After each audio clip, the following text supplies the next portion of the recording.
Bismillahirrahmanirrahim. Assalamualaikum warahmatullahi wabarakatuh.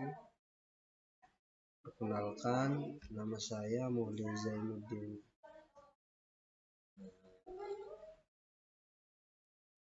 yang dimana saya akan membawakan materi mata kuliah kepemimpinan dalam administrasi publik.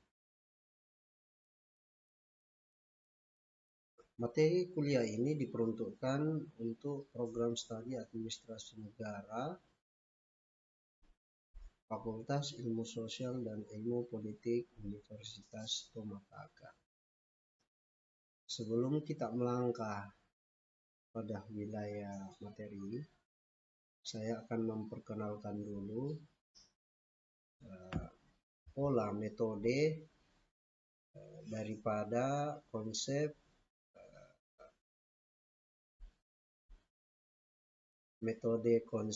yang dimana metode konsep ini rencana pembelajaran semester yang akan saya bawakan, dimana mata kuliah ini harus terpola, tersistematis, dan termanajemen dengan baik agar mahasiswa mampu memahami konsep-konsep bagaimana sebenarnya tentang kepemimpinan dalam administrasi publik. Nah, capaian pembelajaran mata kuliah ini diharapkan mahasiswa mampu menjelaskan latar belakang lahirnya pemimpin dan berbagai teori-teori pendekatan dan model kepemimpinan serta dinamika kepemimpinan dan upaya pengembangan kepemimpinan. Adapun beberapa sub-sub CPMK-nya, ya saya akan menyebutkan yang pertama, mampu menjelaskan pengertian pemimpin dan kepemimpinan. Yang kedua, mampu menjelaskan latar belakang munculnya, lahirnya seorang pemimpin. Yang ketiga, mampu menjelaskan persyaratan yang harus dipenuhi seorang pemimpin. Keempat, mampu menyebutkan fungsi, peran, dan aspek utama kepemimpinan. Kelima, mampu menjelaskan tipe dan gaya kepemimpinan. Keenam, mampu menjelaskan beberapa teori kepemimpinan, serta menjelaskan pendekatan terhadap model kepemimpinan, dan seterusnya. Nah, itulah rencana pembelajaran semester yang akan kita lakukan. Saya berharap dalam pembelajaran yang sistematis ini lewat rencana pembelajaran semester, mahasiswa mampu memahami bagaimana membangun konsepsi kepemimpinan, gaya kepemimpinan, model kepemimpinan, dinamika kepemimpinan, serta pengembangan pemimpin. Nah, itu saja yang ingin saya sampaikan tentang uraian singkat rencana pembelajaran semester. Kita akan melanjutkan tentang konsepsi materi, yang dimana materi ini berkaitan dengan pola kepemimpinan yang akan saya bawakan nanti. Yang pertama adalah pengertian pemimpin dan kepemimpinan. Menurut Sondang P. Siagian, kepemimpinan dapat diartikan sebagai kemampuan seorang dalam menjabat suatu posisi sebagai pimpinan organisasi atau perusahaan tertentu dalam mempengaruhi orang lain, khususnya bawahan atau tim kerja lainnya demi tercapainya tujuan dengan mudah.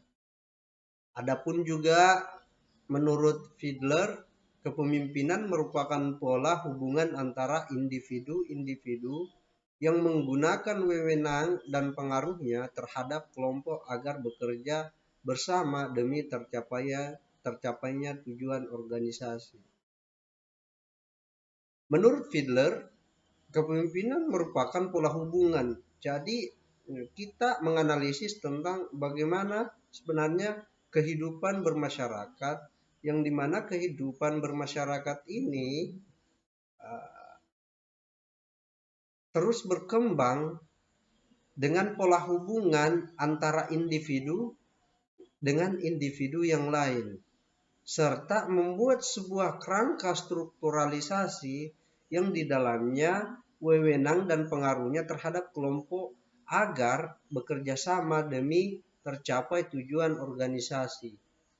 Nah, ini juga menjadi sebuah proses dalam sebuah konsep yang dimana konsep ini sangat erat kaitannya dengan Fakultas Ilmu Sosial dan Ilmu Politik yang memang tujuannya bagaimana tercapainya sebuah insan yang dimana insan ini, mahasiswa ini mampu membentuk karakter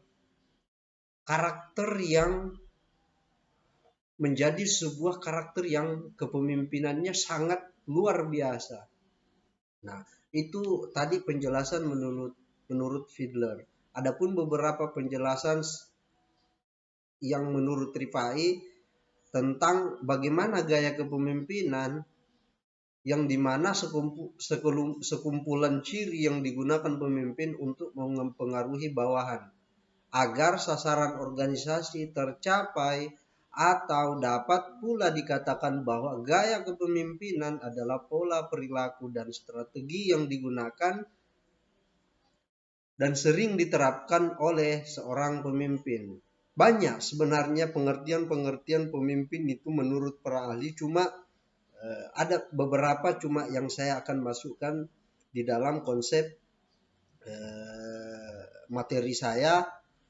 Mungkin adik-adik, teman-teman semua boleh melihat bagaimana pola kepemimpinan itu, banyak buku-buku yang bisa kita baca atau kita share-share di internet mengenai jurnal-jurnal pola konsep-konsep pemimpin dan kepemimpinan itu. Nah, latar belakang munculnya lahirnya pemimpin. Menurut teori genetis,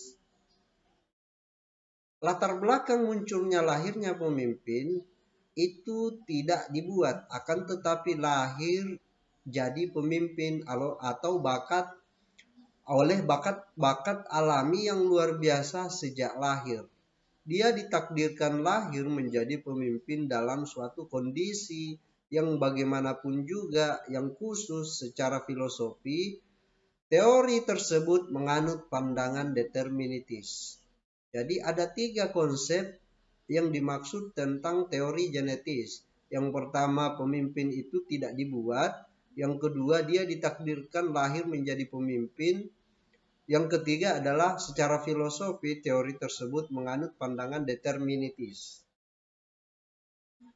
Nah, yang kedua adalah teori sosial, lawan daripada teori genetis. Ada 2 pandangan teori sosial itu sendiri. Yang pertama adalah pemimpin itu harus disiapkan, dididik, dan dibentuk, tidak terlahirkan begitu saja. Yang kedua, setiap orang bisa menjadi pemimpin melalui usaha, penyiapan, dan pendidikan, serta didorong oleh kemauan sendiri.